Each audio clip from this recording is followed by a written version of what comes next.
Hi guys, it's Sunday, so it's my day that I get time to do a little bit of videoing. So I've got another video for you today using a new product that we've just got in store, which is these lighting sets. So if you've ever wanted an easy way to add lights to your cards, then hopefully this is it. It's a single battery, and then you get three ready wired lights that come attached to it. If you press the button once, they just stay on solid. If you press it for a second time, then I think you see that they flash. So I think that'll be brilliant for adding lights to Christmas cards. And then you press it once more and they go off again. I don't know if, like me, you've tried to use the Chibitronics lights before. I have, and I've never had much success with the copper foil tape to make the circuit. It's worked when I've tested the card, then as soon as I've put my base layer on and done all the decorating, press the button and I've got no lights again and I've had to start again. So I wanted something easier, and hopefully I found it with these ready wired lights. As I said, they are in store now. Okay, so I thought it would be fun to use them with the new Anglerfish stamp that came out in the latest Lawn Fawn release, because obviously he's got his little light to light up. So there's a stamp and a coordinating die for that I've used. And then I thought, well, while we're in the sea, let's go for a full-on scene. So I used, I'll get on camera, this new Under the Sea, oops, sorry, Under the Sea Dynamics from MFT. Excuse me. So this has got coral, arches, rocks, sand, everything, bubbles, everything you need really to create an underwater scene, which is great. And then I also thought I'd throw in the Yellow Submarine just for fun. So I've done a lot of the prep work for this off camera because there was a lot of die cutting, a lot of stamping, a lot of colouring. And rather than watch me do that, I thought we'd just go straight into me assembling the card and showing how it all works. So what I've done, I've got a base card that I've prepared already, because we're sort of going to work backwards. That's why I did a lot of stuff off camera. I've worked out where I wanted all my elements and my lights to be specifically, and then I've drawn these little areas so that I know exactly where to glue my lights down. So the system comes with a sticky pad on the back of the battery circuit, and then the little lights themselves didn't have any sticky on them, so I've just used a tiny little square of double-sided sticky tape. So what I'm going to do is I'm going to stick these down to my card first. So we're going to pop the power pack in this bottom corner, and then I'm going to take the little bits of tape off the back, my tweezers, and then stick each light into its pre-prepared slot so that I know when I put my top layer of card on, they're going to be exactly where I want them to show through. It's particularly important for this one because this is going to be coming out of the very small hole that I've created for the anglerfish light.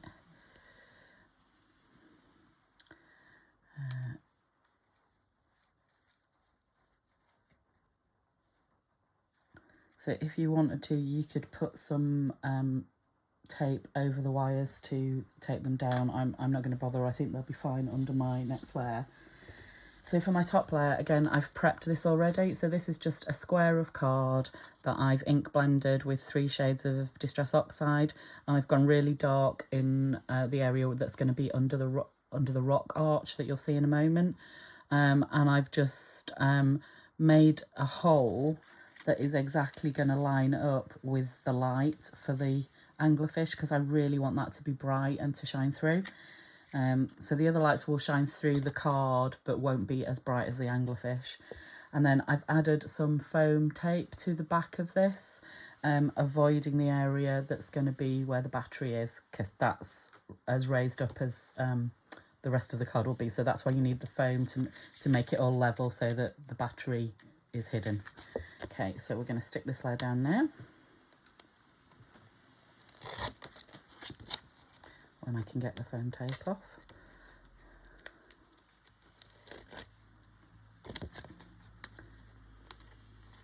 Sorry, I should have prepped this bit a bit more off camera as well to speed up. But I think you get the idea. So this is quite a thin card that I've used. It's about 80 GSM, no, probably about 120 GSM. So very thin card weight, so that the lights are going to shine through without any problem. And then I'm just going to line that up with the corner of the card, press down, and then you can see now, especially if I flash them, that the lights are coming on and showing through the card. Turn that off again. And then we've got all our scenery elements. So again, I've done all these off camera already. So I've stamped and coloured with Copic markers my little anglerfish, and I've also, if you can see, I've poked out the hole in the middle of his light so that when I line that up over there, it's going to shine through properly bright. So we're actually going to stick him down first. So I'm just going to add everything else now with glue. I'm not going to put any glue actually where the light is, obviously. And get his hole. And I stamped the little flashing elements come with it. If I'd used just plain card, or if I'd given it a bit more time to dry, I probably would have embossed that in white rather than doing it in black. But for this instance, that's going to be fine.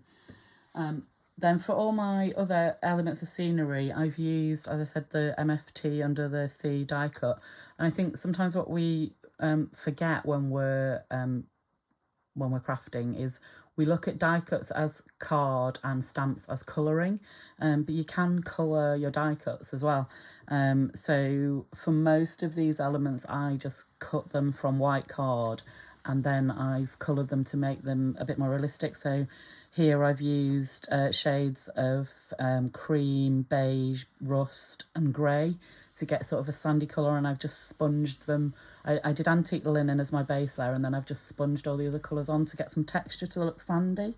So that's going to be at the bottom. And then for the rock, I did the same thing. So again, I did a base layer of pale grey, then I've gone over sponging with some darker shades of grey and a little bit of green, so it's got that mossy under the water sort of effect. I'm going to assemble that like that so that our anglerfish is in his hole. Then for the submarine, I used yellow card. And some silver card to decorate it with. But I've still used my Copics to get some shading onto the yellow card, so you don't have to always use white if you want to speed up the process. So colouring the whole of that yellow would have taken longer than just cutting it from yellow and adding a little bit of shading. So I went for that. And then I'm going to turn my lights back on, because to position him, I've got one light from the periscope and one light sort of being his... being the submarine's searchlight, so that's where my other lights went. So I'll turn that off again for now, but that's how I'll position that. And then I've done all my other little elements from the same die cut system. So again, just colouring them in with a variety of Copics. So I've gone for some coral and some rocks and some grasses, and I am just going to assemble them. I've deliberately tucked some of this behind the sand and some in front, just again to give it a sort of a different look. And then I'll place the rocks so that we get some variety of design showing through. But then you can just go to town really and decorate your scene however you want. Have some things sticking off that you can trim off later.